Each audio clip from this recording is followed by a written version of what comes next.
How to survive college parties in 60 seconds? Easy. Carry a red cup with you. Even if you're not drinking apple juice, just pour water in it and carry it. Go with friends. Don't be alone. Don't be the star of the show, but don't be the kid who sits in the corner that's very antisocial. Engage in conversation. Meet new people. Don't go to the upstairs rooms. Don't drink liquid out of a bag. Pour your own apple juice. Wear a Mickey Mouse costume to the party. Just kidding, don't do that. Be open-minded. Be prepared for unexpected outcomes. And when I say unexpected, I mean super unexpected. Vibe with the music. Be natural. Don't eat there. Eat before. Stay alert. Don't pass out. You may wake up with a mustache drawn on your face.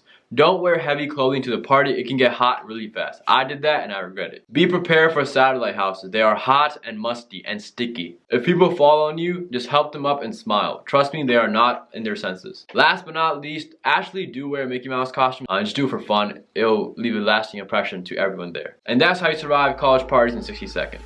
Peace.